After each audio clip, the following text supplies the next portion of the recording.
Thanks for joining us. Now, based on what unfolded on Saturday night, do you regret resting players?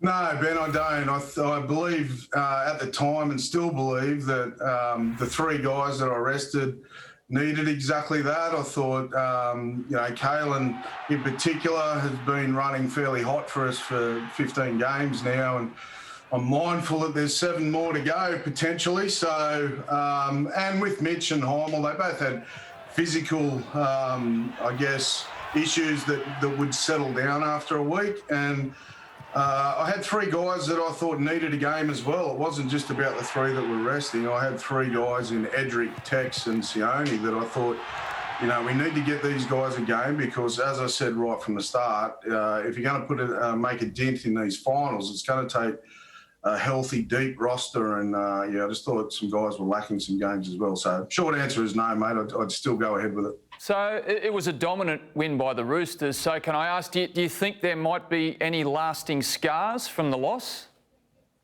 Oh, look, only if we let them be lasting. I think it's important that tomorrow we address a couple of things and then we dump it and we move forward. But, certainly there'll be no hiding from the fact that there was a couple of things there that we were disappointed with. There was a couple of things there that I was really happy with. I thought, we fought hard there in the second half against, some quality stats against us there. But, we showed a little bit of resilience. But at the same time, there's some stuff that we need to address tomorrow and then dump it and get on with it pretty quickly.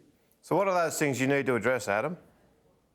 Oh, look, I think the thing that frustrated me the most, Paul, was, it's not so much scoreboard or results that will frustrate me or the group. It's when we stop seeing something as important as we may have shown, 7 days before. So I think that was the frustrating thing that, we've got a clearly designed defensive system that the guys have worked really hard at in the pre-season, and they've shown that everybody in the squad understands their role in that.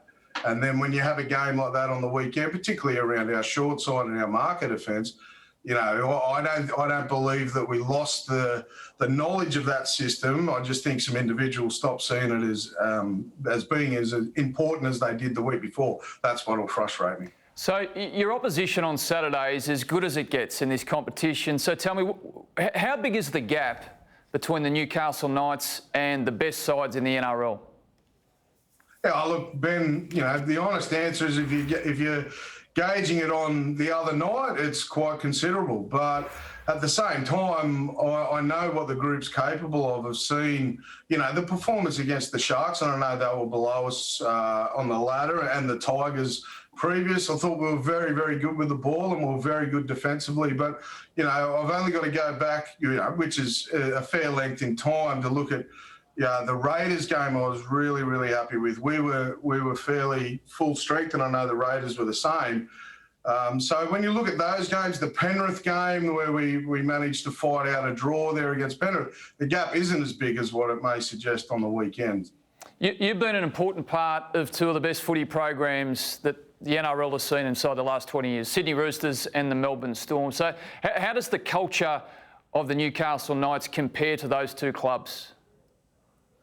Oh, yeah, look, Ben, we're at different parts of our journey on that. I arrived in Melbourne in 2008. I think Craig had been there since 2003, so he certainly had to build that. I think the Storm made their first grand final appearance in 2006. So, it was certainly something that had to be built by Craig. He'd done a really good job. And you'd say that Robbo, I know he had some immediate success, but they're both, outfits that have been together a long time. They understand that winning feeling and they know how to go about chasing it. And, I believe that the hunger of this group is there.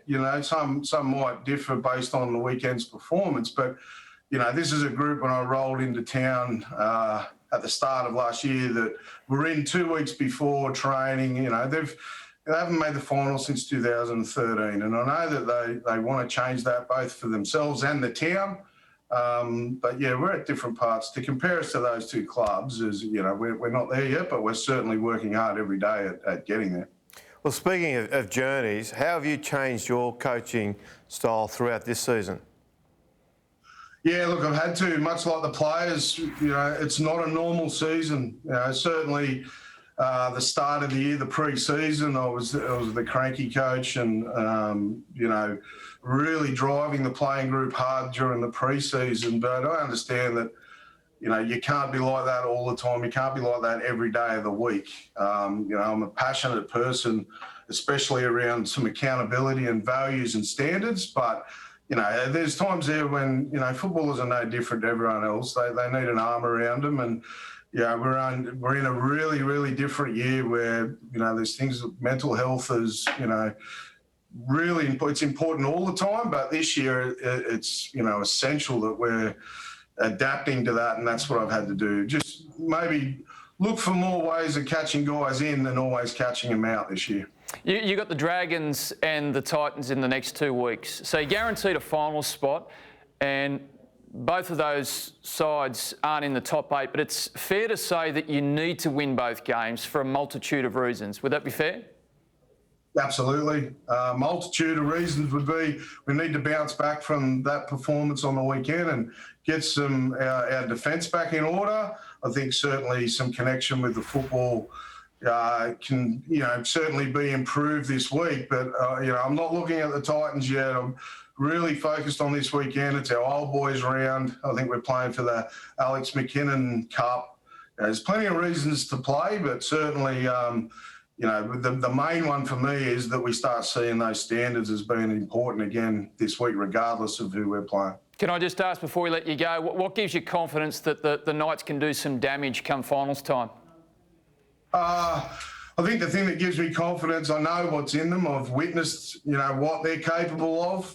Sometimes they need a little reminder of what they've actually gone through in the pre-season, what they've managed to do during some tough times this year. And again, I'll go back to the Penrith game, to lose Junior and Connor in the first 5 minutes, and the guys just found a way to get it done. And that's what we need. This time of year, it's not always going to go your own way. But if we've got a healthy, fit squad and we get out there and we have a red-hot crack for each other, then I know anything's possible and I know what they're made of. All right, Adam O'Brien, congrats on a great debut season as a head coach in the NRL. And still know there's a bit to come, but we wish you all the very best and appreciate your time tonight on NRL 360. Yeah, thanks, guys. Thanks for having me. Adam O'Brien, head coach of the Newcastle Knights. You can't help but like him.